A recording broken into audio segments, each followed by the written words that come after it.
TV One for the news first, where the people come first. I'm Martin Satyanesan. Let's start off with a look at your headlines for this afternoon. IGP orders CID to take over investigation with regard to the shooting targeting the car of MP Uditha Premratnas. 75 shootings so far in 2023, 42 people gunned down. 78th session of the UN General Assembly to open in New York. Several more services declared as essential. SMEs express concern over present economic conditions.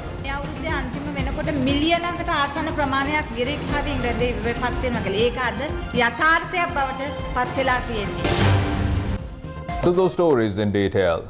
Police headquarters said that investigations are underway over the incidents where shots were fired at the car of Sri Lankan lawmaker and actor Uditha Premratnas in Anuradhapura. By the order of the police chief, the CID has taken over the investigation from local authorities.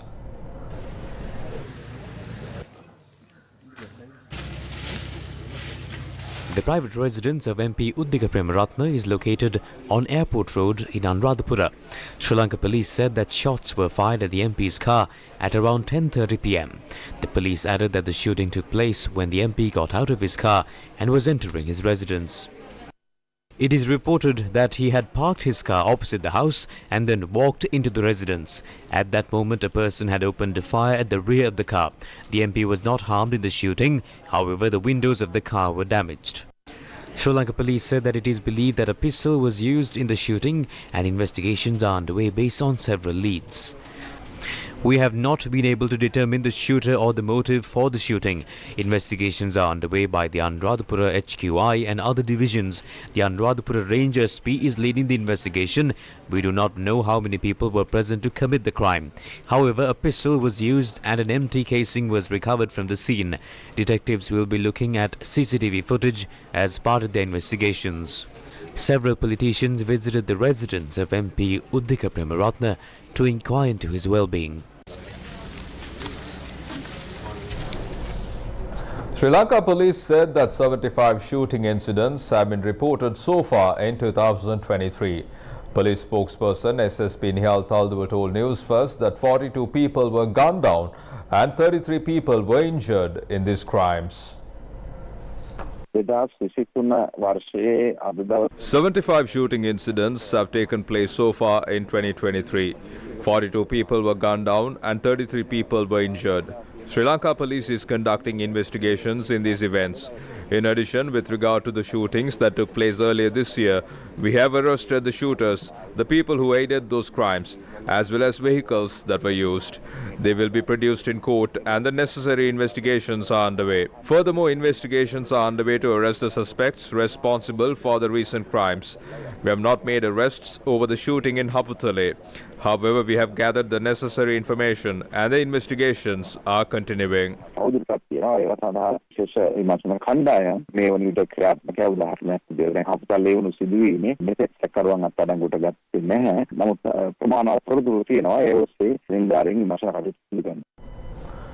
A man was clubbed to death in Varyagoda in the Varakapala police jurisdiction.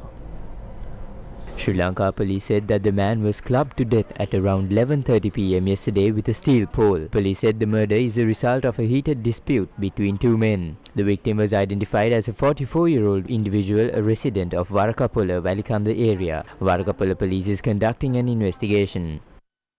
The 78th session of the General Assembly High-Level Week opens in New York, USA.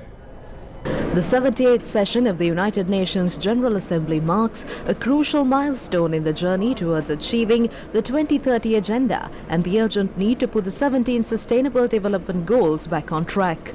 World leaders gather to engage in the annual high-level general debate under the theme Rebuilding Trust and Reigniting Global Solidarity, Accelerating Action on the 2030 Agenda and its Sustainable Development Goals towards peace, prosperity, progress and sustainability for all.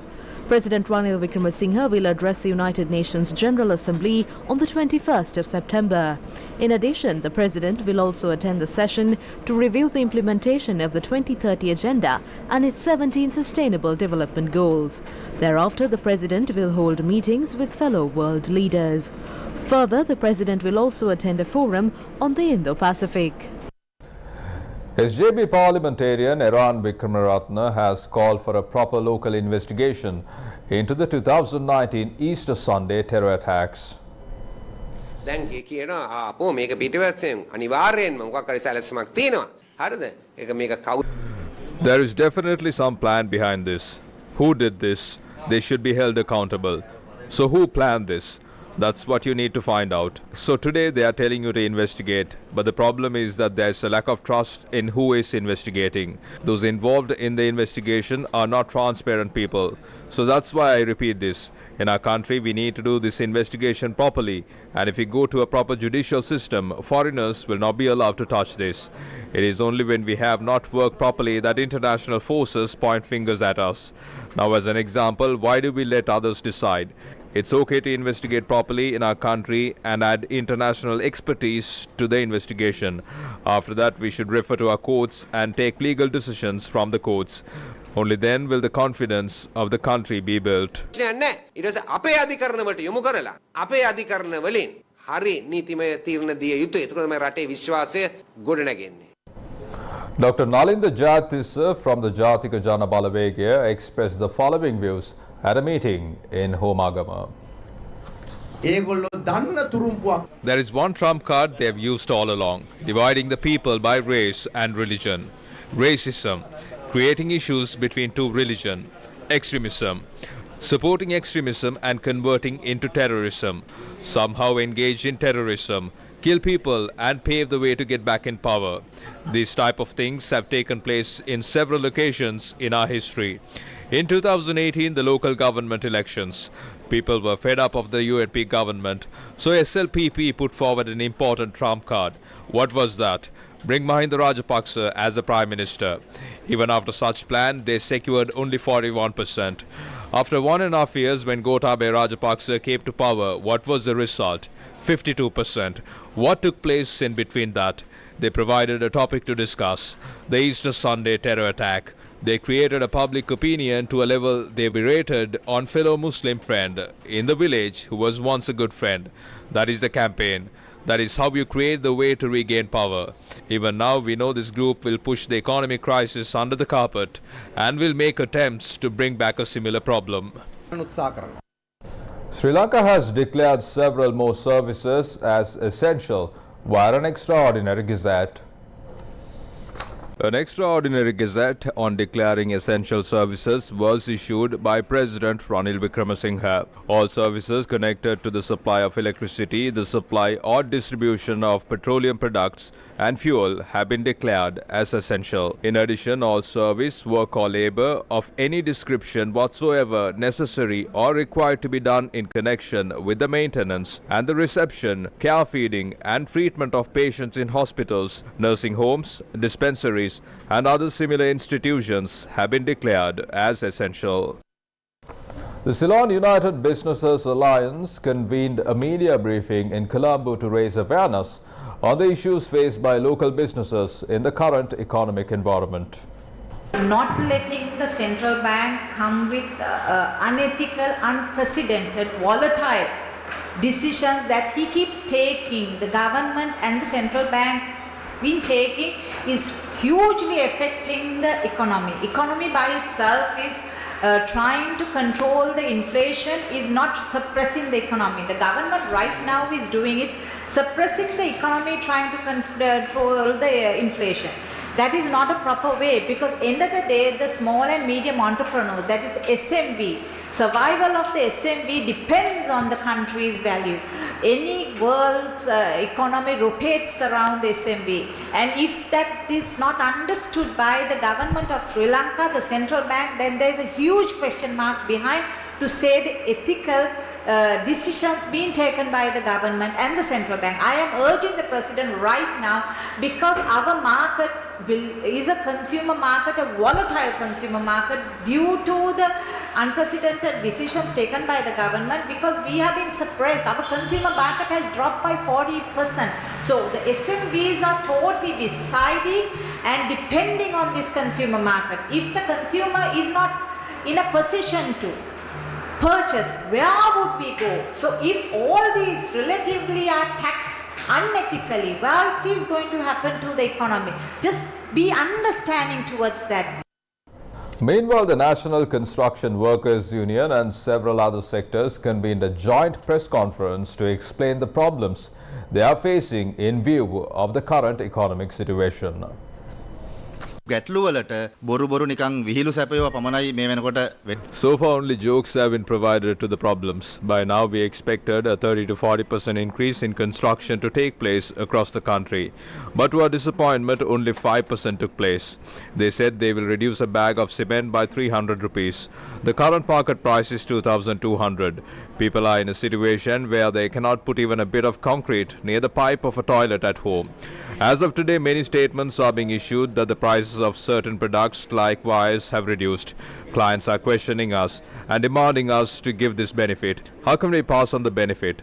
All products have increased by 300%. The economy has collapsed. If a country develops, there must be a construction in the country. That is why we are telling this trade minister and all the ministers in charge of the sector pay more attention to this.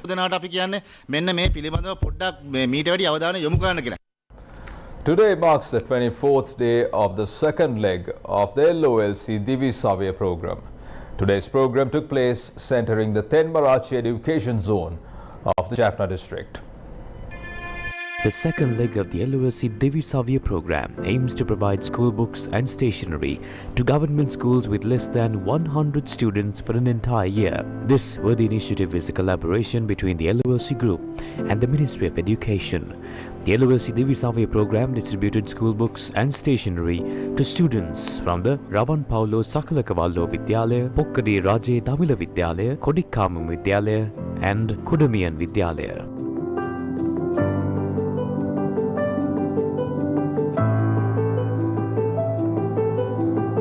The Loyalc Divi survey program will continue to create a bright future for the country's student population.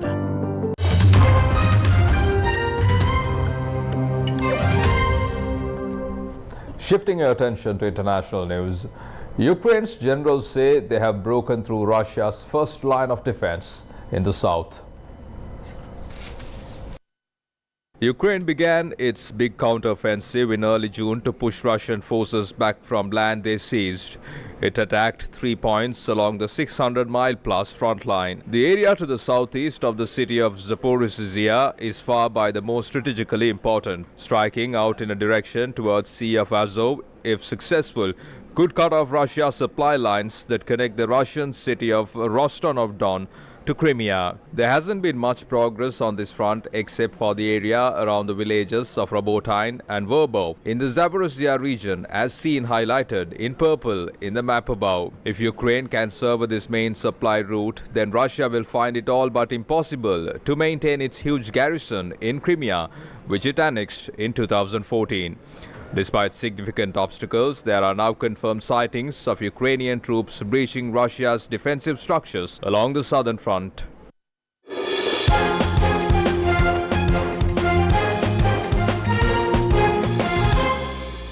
Finally, in your sports news, Ireland and Fiji recorded comprehensive wins in the Rugby World Cup.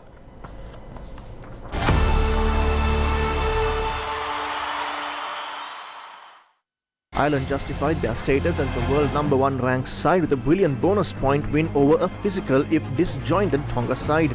Driven on by fly half Johnny Sexton, Andrew Farrell's team did a lot of the hard work during the first 40 minutes, scoring 4 tries to build up a 31-13 point lead. The pick of the first half scores was a free-flowing team move finished off by Sexton himself, enough to take the 38-year-old past Ronan O'Gara as Ireland's all-time record point scorer. Johnny Sexton smashed Ireland's individual points record as his side edged closer to the Rugby World Cup quarter-finals with a crushing 59-16 bonus point victory over Tonga. Fiji capitalised brilliantly on an ill-disciplined performance from Australia to grab their first win against them since 1954 and jump ahead of the Wallabies in the tightly contested Pool C. Fine kicking from Simeon Kurwoli put Fiji 12-8 up at half-time before Joshua Tuisova crossed after the restart. Lalakai for KT went over late on to cut the deficit to 22-15, but Eddie Jones' side could not mount a comeback. Rugby fans can watch all the action of the 2023 Rugby World Cup on TV1, the official local broadcasting rights holder in Sri Lanka. As these games are mostly in the late evening, the games are recorded and repeated for Sri Lankan rugby fans who miss the action.